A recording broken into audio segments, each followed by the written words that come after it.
Hello and welcome to another breakdown. Today we are watching Derby Phantoms versus London Storm in the Women's Super League. In League we've got two 15-minute halves and 3-minute sets as usual. Let's have a look at a table here. We're in League Meet 3 at this point, start of the day. Phantom sitting in first place, undefeated, looking to continue that streak, and London Storm at 2 wins and 2 losses. The 2 losses to Valkyries and Sheriffs, who are both lower down on the table than them. So maybe not the results they were looking for, but if they can get a win over Phantoms here today, then that really puts them back in the running for the top half of the table. Phantoms have really made a name for themselves this season, especially over summer, winning several competitions. And Storm have always been a really strong women's team. I can really see this going either way. The footage we have is from the British Dodgeball live stream on the day, so thank you very much to them for one, filming it, and two, letting me use this footage. I think it's really cool that they're doing this, giving people at home a chance to watch their friends and family play, and it's just good to get more dodgeball out there, really, for people to watch. As the live stream starts, I'm going to go straight into the first set. Phantoms 4 players up to 3 with about 1:20 left. The clocks in the top right are pretty much accurate throughout the game. There's a few times that they're slightly out, but they should give us a good idea of how long is left in each set. Phantom's going to come up with 3 balls, and Storm looking for the counter. A little bit of a defensive throw from Phantoms, but Beth Redmond on the Storm side earning the first hit on video for Storm. And Phantoms now with 3 balls looking to take back the advantage. Throwing 2 balls into the middle, cut coming across but can't get out of the way of the second one. And Phantoms go 3-2 up with a nice dodge from Lund there at the back, on the backtrack. Phantoms again with 3 balls, gonna come again with and release 2 this time, both at ball. Nice accurate throws there, gets the hit, and Phantoms go 3-1 up with just about 30 seconds left on the clock. Alice Bonsignori left as the last person for Storm. Phantoms here looking to avoid being caught, throwing all 3 balls. Some nice dodging from Bonsignori, but she's very low on time now, only 20 seconds left. Fast forward a little bit, unfortunately can't get rid of the balls quick enough. Phantoms just sit back and take the first set. Jumping straight into the second set now. We are 6-on-6. Storm with 3 balls. They're going to throw 2 into the middle, get the first hit of the set there. A nice counter from Darcy on the Phantom side. Takes us back even already. With 2 minutes still left on the clock, Storm coming forward with 3 balls. They're going to throw 2 at ball on the right here. Really nice high and low throws there. Hard to get out of the way. And we're going to skip forward again to another one of these. Another 2 balls coming at Phantoms. Great height from Storm.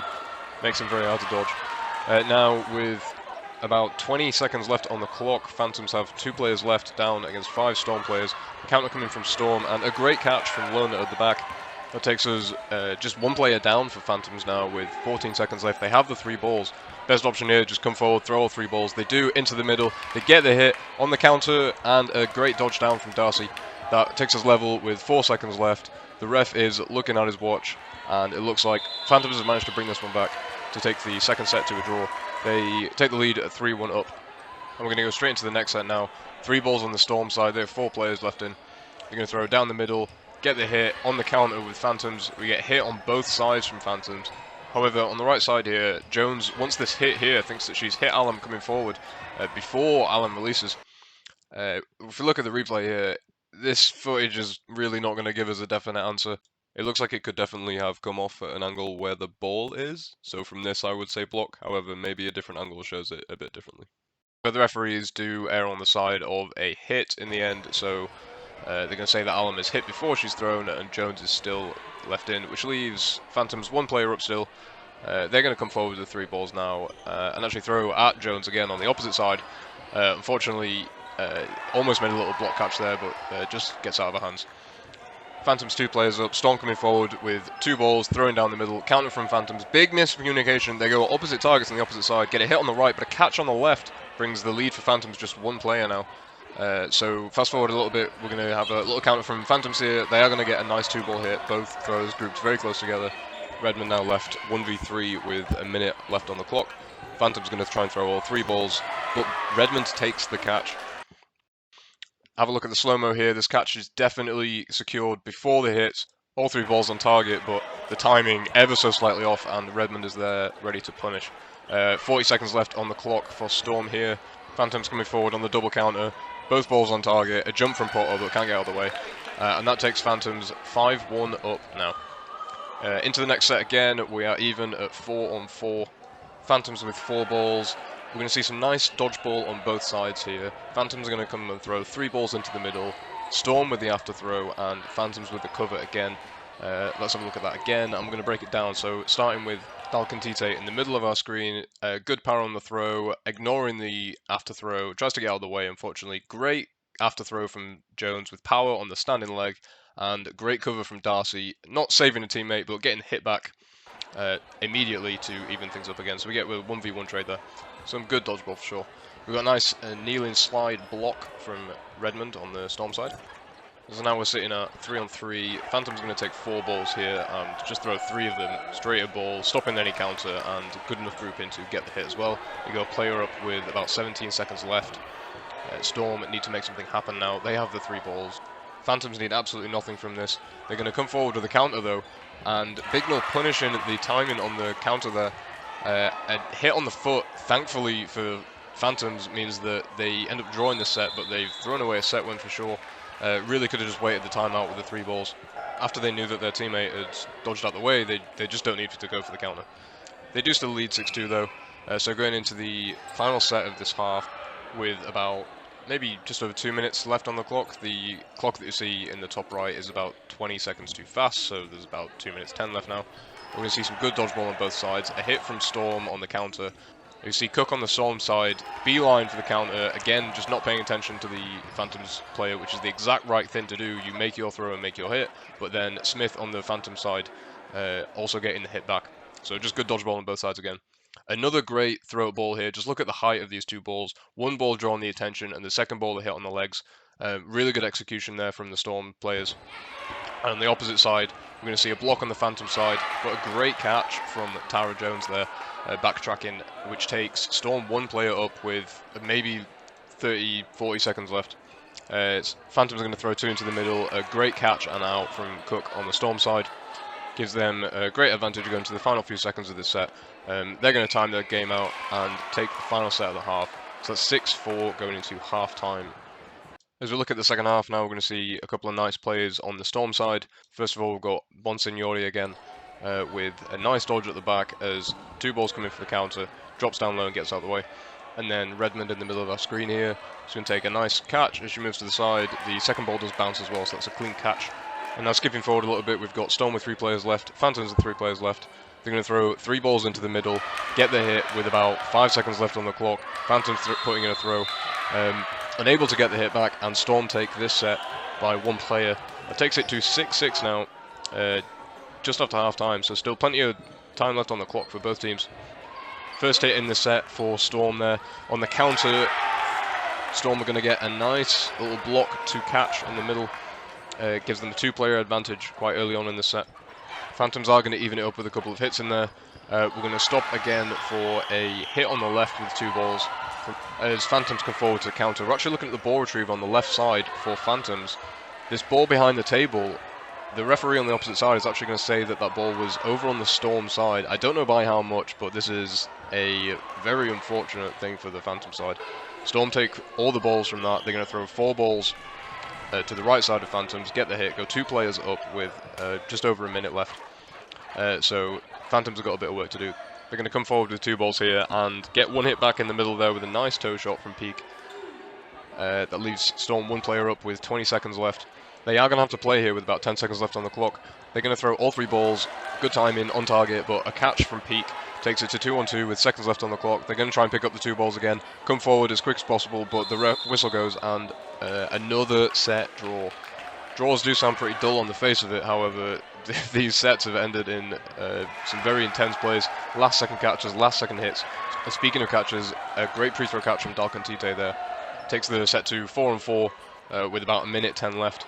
We're going to skip forward to see an attack from Storm and a counter from Smith on the Phantom side. A great hit there and a great dodge. It doesn't look like a hit there, however, the ref does call it hit, unfortunately. Maybe just heard a snick or something. From this angle, it didn't look like a hit, but that's kind of how it goes sometimes. Phantoms now with 4 balls, coming forward with 3, and a good free throw from Jones, again with good power. Great placement. Takes Storm 1 player up, and Jones coming forward again with a fast counter. Good placement, gets the hit, takes them 3-1 up. with Peak left in for the Phantom side once again. A group throw from Phantoms, and a great pre-throw catch from Peak. The timing on that was very quick from the throw to the catch. Very hard thing to do. Great catch to bring Phantoms within one player, but that is time. So Storm taking that set. They've made a comeback now from 6-2 down to 9-7 up with about 4 minutes left on the clock. We're going to look at this counter here on the left-hand side of Storm. 2 balls coming in at Bignell, and the rebound onto Jones. Gets 2 hits for Phantoms there. A bit of a nasty headshot for Bignell, but she takes it like a champ. And Phantoms taking the lead in this set. Storm with 2 balls are going to set up for a counter here. They're coming forward, looking on the left side.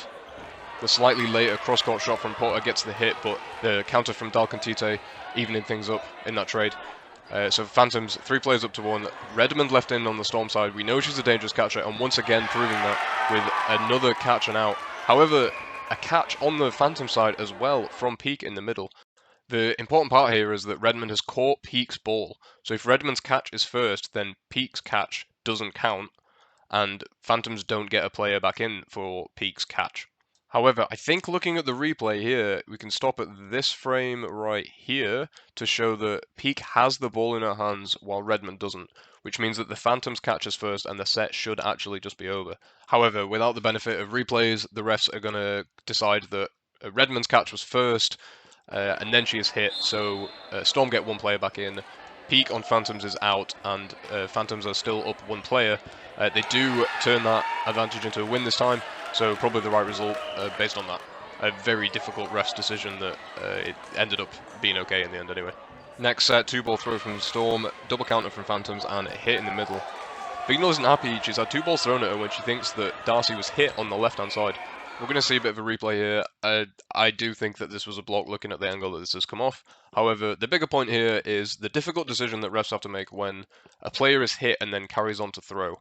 So if we assume that, you know, Darcy was hit here, although I don't think she was, then as Phantoms come forward on a 2-ball throw, instead of this 1 ball coming in from Alum, Bignell has to face 2 balls, and arguably that is the reason that she was hit. So if, as a ref, as they do, they call Darcy out, then how do you say what the result would have been for Bignell having just faced 1 ball? It's a tough one. I don't know the answer. They do call Bignell out in this case. So we are now, in the classic fashion of this game, completely drawing. It's 3-all with 10 seconds left on the clock, 9-9 in the game. If this set ends, then that's the end of the game. So Storm have the 3 balls. They're coming forward. They're going to look to attack Smith on the left. They get a nice hit there with 2 at ball. Allen coming back with a counter, but can't get the hit again. Last chance for Phantom to make a play. They're both going to pick up a ball, try and throw at the same target, try and get the hit. Everyone moves apart. They can't get the hit. The Phantoms coach is screaming at them to get off the court. They do in time before the ref blows the whistle. That gives a 1-minute final set and a chance for Phantoms to come back. Frustration from the Storm side. They thought they had the win in their hands, but Phantoms just getting off court in time. So that's 11-9 to Storm with a 1-minute set left. Storm can take the win here, but Phantoms at best can take a draw. They lose a player immediately to a centre line fault. Storm with 3 balls, looking to attack the left-hand side. A double attack at ball, gets the block. The second ball going behind her on the counter. A good jump from Cook, can't get the hit. Looking again on the right-hand side of this play. The counter from Dalcontite, throwing at Bignell in the middle. Bounces first, no hit. And then the counter from White, gets the hit against Dalcontite. She jumps for the catch off the court, can't make it. That's a hit from Storm. They go 2 players up. Let's watch that one more time in full speed. A block on the left. Counter, can't get the hit. Counter on the right. Jumping off court to make the catch. Unfortunately, just can't reach it. Again, Storm 2 players up with about 30 seconds left on the clock. They've got the 3 balls now, looking to make an attack. Phantoms need to make a play. Big fake. Single on the right. Counter from Allen. Big dodge from White. So much height on that jump. 1 ball from the Phantom side now. Phantoms looking to group together to try and look for a catch. Pre-throw from Phantoms is predicted by Storm on the fake. They reset with 4 balls. They're going to throw all 4 balls down the middle somewhere. Phantoms running out of time, but they do take the catch. A hit as well. Let's watch that one more time. We've got 1 ball drifting over to Smith in the middle, and she watches it all the way in. Takes the catch on her side. However, Storm still 1 player up. They don't need anything. They can draw or tie this set. Phantoms have 8 seconds left to turn something around in the set. They're going to come forward with 2 balls. Storm need to do nothing. 2 balls into the middle. No hits. Seconds left. A catch from Phantoms on the whistle. That takes Phantoms 1 player up. Win the set, draw the game, but was it before the whistle? Let's have another look. I'm going to leave the horrible slow motion sound on, but try and have a listen to the whistle here.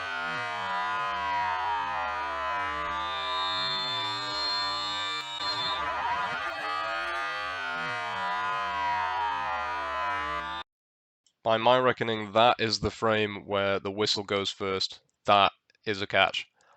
So, Storm with 5 players on, Phantoms with 4 before the catch, and then the catch is made, which gives Phantoms 1 more player back in at 5 players, Storm 1 less player, 4 players, and Phantoms win the set. The referees, however, don't have the benefit of the replay. Once again, they're going to have to decide, did that catch happen before or after the whistle? After a bit of a discussion here, they're going to decide that yes, the catch was made before, and they're going to say 5-5, set draw. Phantoms, obviously, not very happy about this. They should have won this set and are going to try and argue this to the ref. Storm celebrate, being told that they just won the game. Unfortunately, that isn't correct. Phantoms coach Simon is going to try and talk about this, try and get them to re-review it because something's gone wrong here. That is a very difficult discussion to have in a calm manner given the situation, and that's about as much as I'll say about that. Storm confused, Phantoms confused, refs thankfully willing to have a reconsider about what actually happened. They are going to come in and have another chat and say, just give us a minute. Thankfully for Phantoms, they do make the right decision in the end. They call the set a win for Phantoms, and overall the game a 11-all draw. One of the most exciting draws I've seen. I think that's what you get with Dodgeball a bit. There's still a lot that needs to happen just to end up in a draw at the end of the day. Very exciting game to watch back. Looking at the table now, that takes Storm down another place after they take a 10-12 loss to Queen Bees later in the day. Phantoms beat Wessex 18-2 to continue their undefeated streak along with Leamington Spartans. When they play each other, that should be a very interesting game to watch. But until then, thank you very much for watching, and I'll catch you in the next one.